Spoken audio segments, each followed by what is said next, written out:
Merhaba, this is Leyla Topal and welcome to my YouTube channel. Today we are preparing a wonderful Sephardic dish. The name of our dish is Koftes de Prasa, which is also known as Kopetas de Prasa. I can hear you saying, what language is she speaking now? Well, this is Ladino. Ladino is Old Spanish that is mixed with some Hebrew, Aramaic, Arabic, and Turkish, and spoken among the Sephardic Jews living in the countries around the Mediterranean. So köfte means meatballs in Turkish, and Prasa is leeks. As we prepare this delicious dish, I also would like to take you to a wonderful archaeological site in Turkey. Since we are cooking a Sephardic dish, I would like to show you the oldest Jewish synagogue in Western Turkey, in Western Anatolia, located in Sardis. Let's have a look at the ingredients now. So we will use some ground beef and some leeks, potatoes, eggs, pepper and salt. And then before I put them into the oven, I will be using another egg and some breadcrumbs. And also, this is not part of the traditional recipe, but I would like to prepare a tomato sauce with garlic and parsley and serve the sauce together with the meatballs.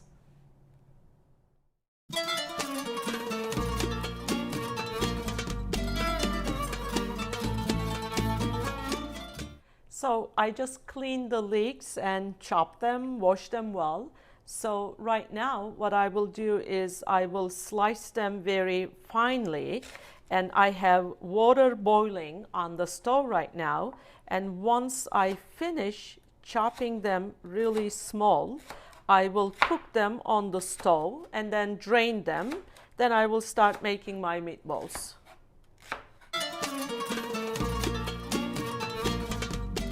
So I chopped all the leeks very finely and I boiled the water on the stove. And what I will do now is, after I put all the leeks in there, I will take this back to the stove and then I will cook the leeks. Then we will drain them.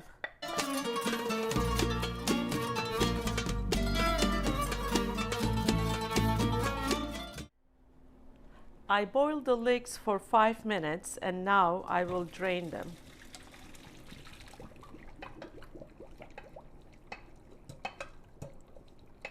So everything is ready and we will be combining all the ingredients.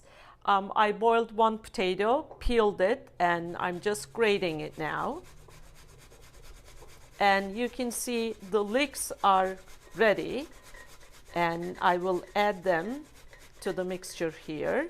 So instead of using boiled potatoes, you may choose to use breadcrumbs. It's up to you. But nowadays, some people are really sensitive to gluten and so on. And I kind of like the flavor of leeks and potatoes combined together. That's why I prefer potatoes instead of breadcrumbs. So just make sure you squeeze the leeks well, because we would like them as dry as possible. Now I am adding the ground beef. And then I have one egg here that I'm adding to the mixture. Let's add some salt and some pepper. It's black pepper that I'm using. So one of the things that I really like about this particular dish is it's not spiced a lot. You get the flavors of the leeks, potatoes, ground beef itself, and I will mix them like this little bit, and pretty soon I will be using my hands to mix it all.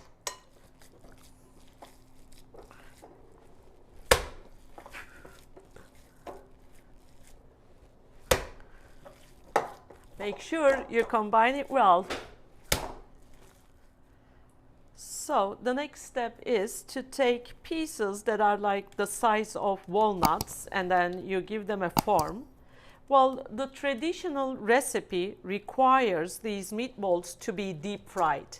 But I am all into eating healthy nowadays. So instead of dipping them into eggs and then breadcrumbs and then deep frying them, I would like to cook them in the oven.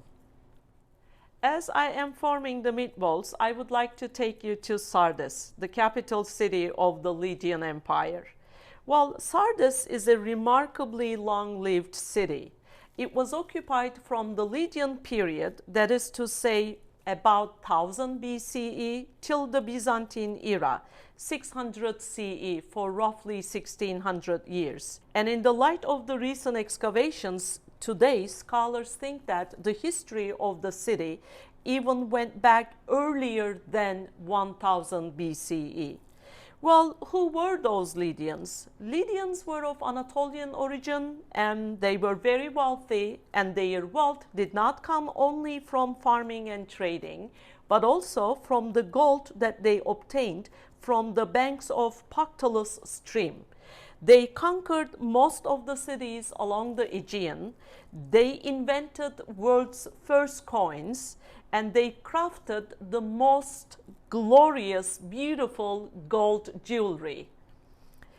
However, the Lydian Empire came to an end when Lydian king Croesus attacked Cyrus of Persia in 546 BC. Lydian king Croesus was defeated and Sardis was burned down, but it still continued to be a regional capital under the Persian Empire. Then later on, through the history of the Hellenistic monarchs, and then during the Roman era.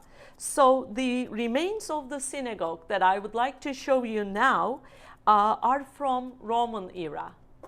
Well, the synagogue was in a lively commercial district. It was right behind the north portico of the Roman Avenue against the Byzantine shops.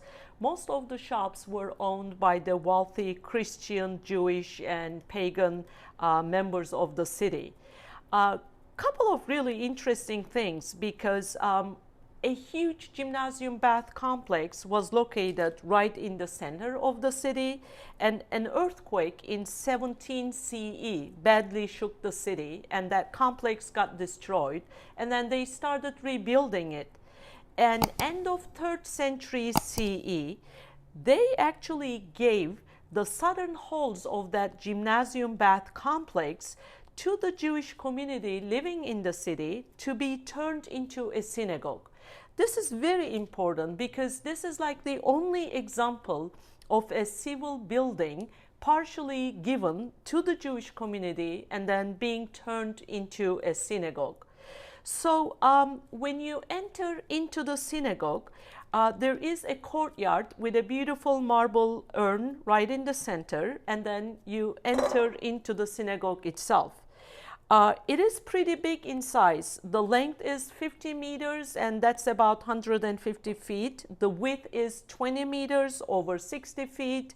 The height from the floor is 14 meters, like 45 feet. And the synagogue could easily accommodate 1,000 members of the congregation. So once you enter, on each side of the doors, you actually see shrines that were used for keeping the Torahs in.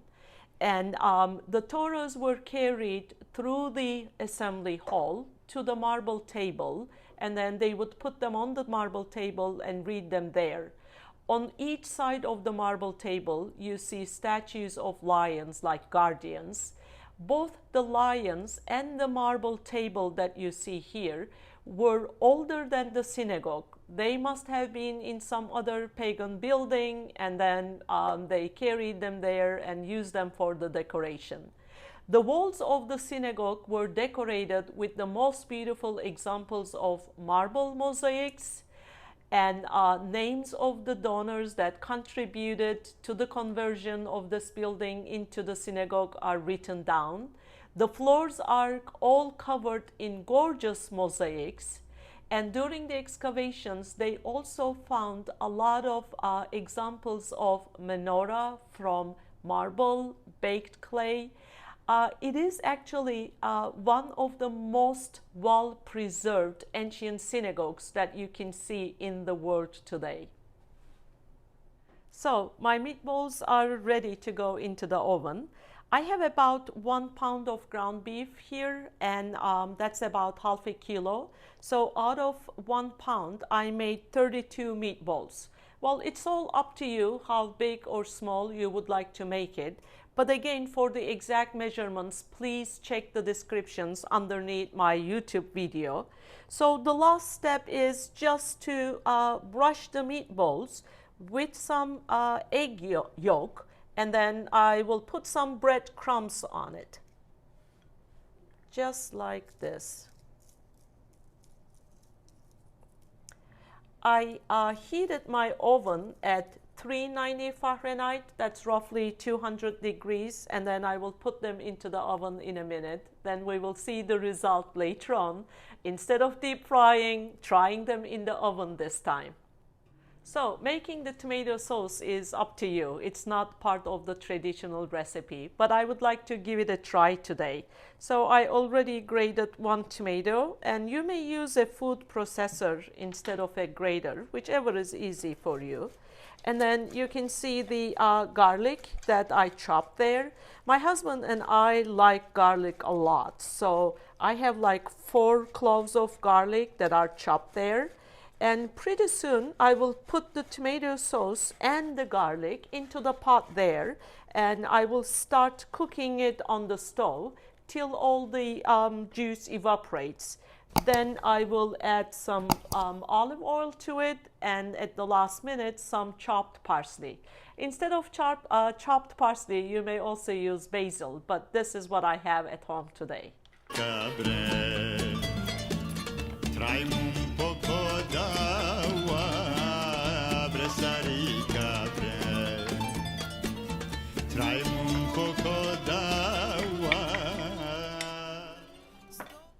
Here we go to the stove. Here comes my favorite part. Let's try our Leeks meatballs. I will first try them without any tomato sauce because this is traditionally how you would eat them. Wow, it cooked really perfectly.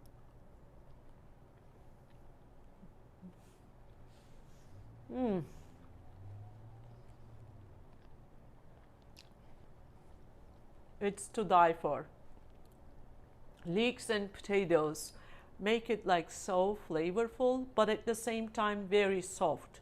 Let's try some with the garlic tomato sauce on the top and see how this together tastes.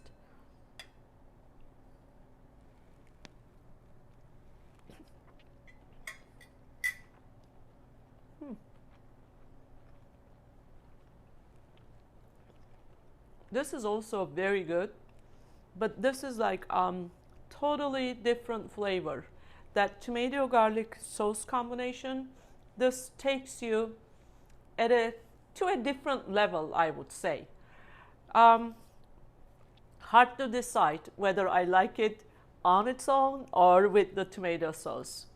I hope you're enjoying my videos, and if you are, please don't hesitate to subscribe and to like them, to make comments, and so on. Sapatos dum kapan, çizmez de cibali.